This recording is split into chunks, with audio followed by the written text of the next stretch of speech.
Hello. I'd like to welcome you to another edition of To Fight Evil as a Christian Martial Artist. And I've been doing this video series for a couple reasons. One of it is for myself to, as I kind of early at times in my martial art journey, I've struggled with being, how can I be a Christian and still study the martial arts? And as I help myself understand this and began to rely more on the Bible for my martial art guidance, and then what I wanted to do is, share some of these stories that mean a lot to me, with some others, and hopefully you can also use them to help, get an appreciation for the Bible and, how you can be a Christian martial artist. So, with that said, today's story, we're going to go to Genesis and we're going to look at the story where Jacob wrestled with God. And in a sense, Jacob wrestled with God and humans his whole life up to this moment where we're going to speak about in the Bible today. And at this spot, he really starts to now rely on God. So, this is a great story with a lot of learnings as you kind of see what's going through with Jacob. So I'm going to start with Genesis chapter 32, verse 9, and we're going to go 9 to 12, and then we'll pick it up at 22 in a minute. And Jacob said, O God of my father Abraham, and God of my father Isaac, O Lord, who said to me, return to your country and to your kindred, and I will do you good. I am not worthy of the least of all the steadfast love and all the faithfulness that you have shown to your servant. For with only my staff I crossed this Jordan, and now I have become two companies. Deliver me, please, from the hand of my brother, from the hand of Esau. For I am afraid of him. He may come and kill us all, the mothers with the children. Yet you have said, I will surely do you good and make your offspring as the sand of the sea, which cannot be counted because of their number. So here Jacob's been away from, the homeland for quite a long time, and he kind of fled from Esau's potential wrath. And it's been like 20 years or so, and he's coming back. So he's really struggling with this situation that he's in.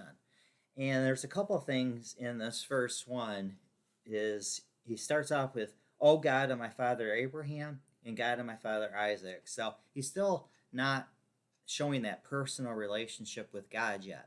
He's still kind of seeing God as because of his relatives, but not himself. It does change after this. And his prayer, pretty simple, deliver me. Very powerful prayer. You can definitely see the concern in Jacob's voice as he kind of says that. So there's a few very good things here in that first opening part. Now I'm going to go to 22 in that same chapter. The same night he got up and took his 2 wives, his 2 maids, and his 11 children, and crossed the ford of the Jabbok. He took them and sent them across the stream, and likewise everything that he had. Jacob was left alone, and a man wrestled with him until daybreak. When the man saw that he did not prevail against Jacob, he struck him on the hip socket, and Jacob's hip was put out of place as he wrestled with him. Then he said, Let me go, for the day is breaking. But Jacob said, I will not let you go unless you bless me. So he said to him, What is your name? And he said, Jacob. Then the man said, You shall no longer be called Jacob, but Israel. For you have striven with God and with humans and have prevailed.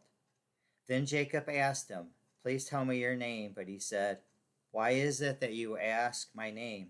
And there he blessed him. So Jacob called the place Peniel, saying, For I have seen God face to face, and yet my life is preserved. The sun rose upon him as he passed Peniel, limping because of his hip. Therefore, to this day, the Israelites do not eat the thigh muscle that is on the hip socket, because he struck Jacob on the hip socket at the thigh muscle.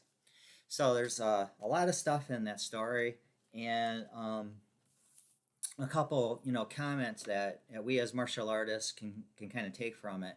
But one of them definitely is struggle leads to growth, and a lot of times, whether it's in life or the martial arts, we might have a tendency to avoid or not be in a good mood when the struggles happen. But the truth is, those struggles are going to make us stronger. So we should embrace them and accept them as God, helping us develop. You can see, this example where Jacob developed spiritually because of these struggles and his fear.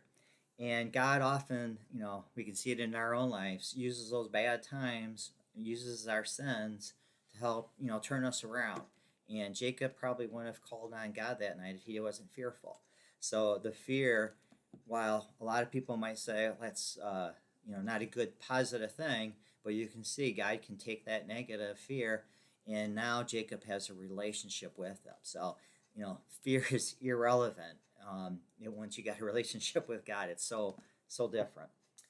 Now, before he talked about the God of Abraham, or his God was the God of Abraham and his father Isaac. Now he is now God's his father, and that's what we want to develop is a relationship with God. Develop it, and preferably the good times. That way, when the bad times come, it's easy. But those bad times are going to happen, and use them to become stronger. And there's a couple of things that I want to kind of happen here.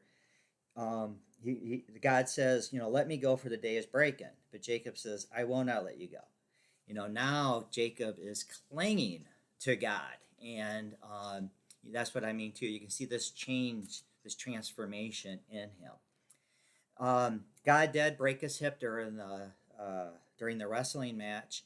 And that's, a good reminder too. From there on, Jacob walked with a limp. But it's much better to have a physical limp than it is to have a spiritual weakness. So Jacob, gained spiritual strength that day during that event, and that's carried him, much further, in developing his relationship with God. So it's all good. So as we kind of read through the Bible, I love the way the Bible is, the living word. Every time you kind of read it, you get a deeper understanding. And, I love context. And, reading a book like this, a story like this, I kind of say, well, why was Jacob and Esau, why was the fear? So, go back and I definitely encourage you, read other parts, get to know Jacob and Esau, and, kind of also, what happens to Jacob after that. So, but this is, one small story in Jacob's life.